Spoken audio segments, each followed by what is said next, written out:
display, former Red Bull Air Race world champion Paul Bonham at the controls of...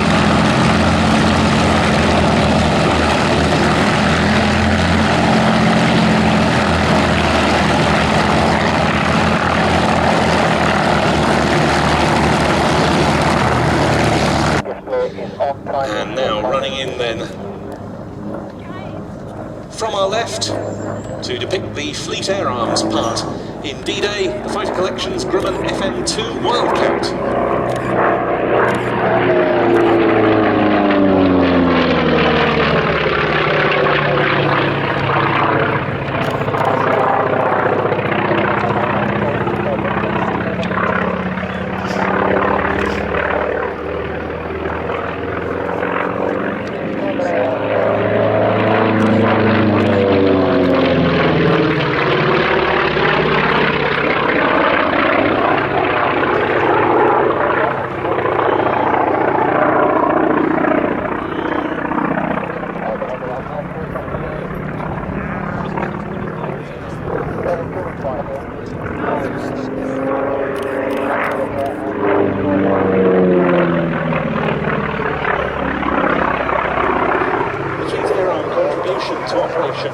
Overlord was considerable.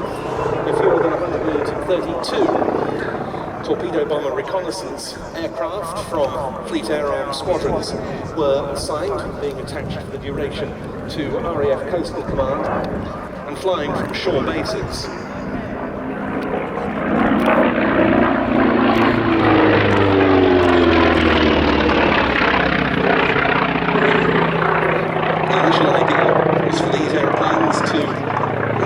In the protection of cross-channel convoys sailing along the south coast of England. 8 Fleet Air Arms squadrons found themselves under coastal control.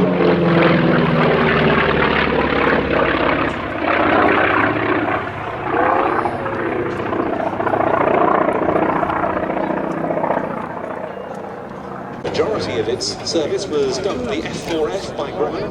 This is an FM-2 built by the Eastern Aircraft Division of General Motors. And the FM-2 in Royal Navy service was known as the Wildcat 5.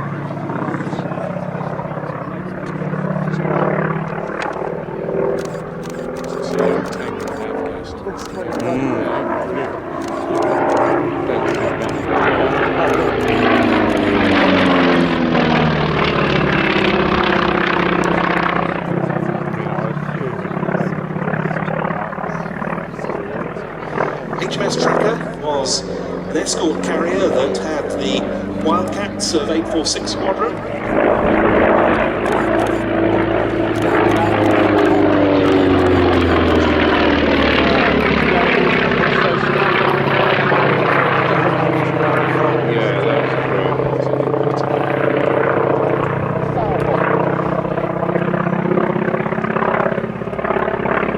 As well as the Grumman Avenger torpedo bombers of the same format come back over. Yeah. And then when the other torpedo go, they just want one. Oh, okay.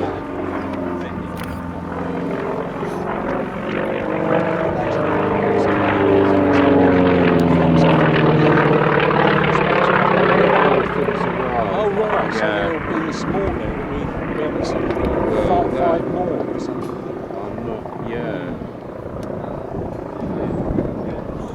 But leaving that aside, it was possible for land-based aircraft to support the Allied operations in Normandy.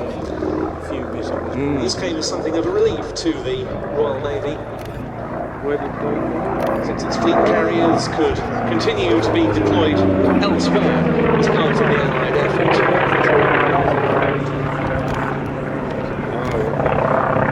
That was particularly the case with regard to the Far Eastern theatres.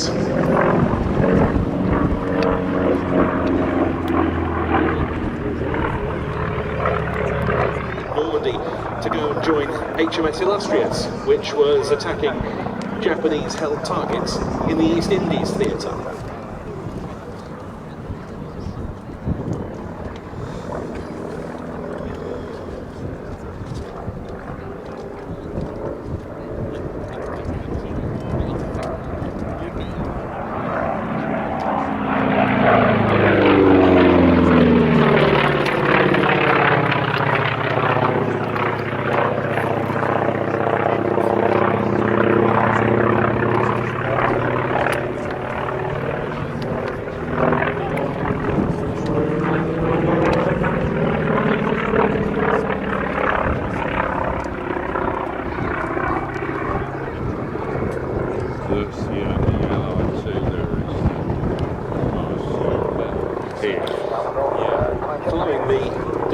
sustained by its parent carrier. 846 Squadron, with its Avengers and Wildcats, was redeployed.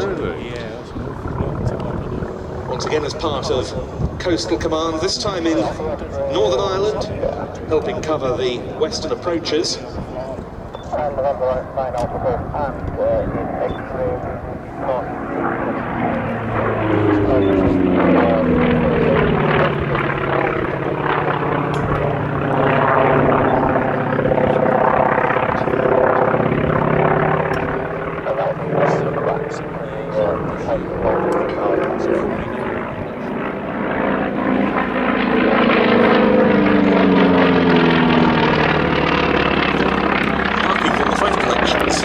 Squadron at Eglinton in Northern Ireland, then with 846 Squadron at Haxton in Orkney, and lastly with 759 Squadron at Yeovilton in Somerset, and it's named as the original was That Old Thing.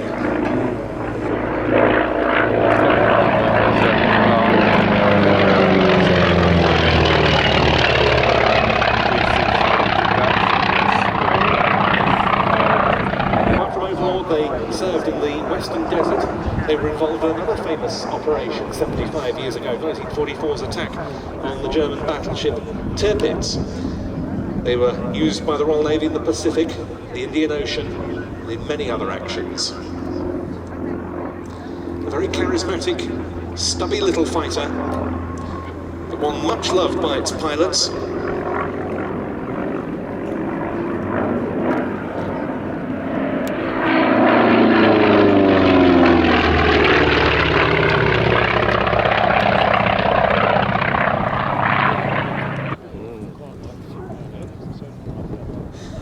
Quite an interesting undercarriage on the Wildcat.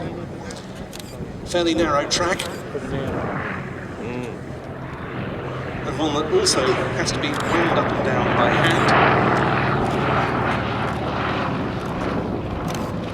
Indeed, speaking to different pilots who've flown this one, some of them consider it almost a badge of honour on takeoff to have summoned the strength to get it wound up entirely before they reach the airfield boundary. A lovely display from Stu Goldsmith on the Fighter Collection's FM-2 Wildcat.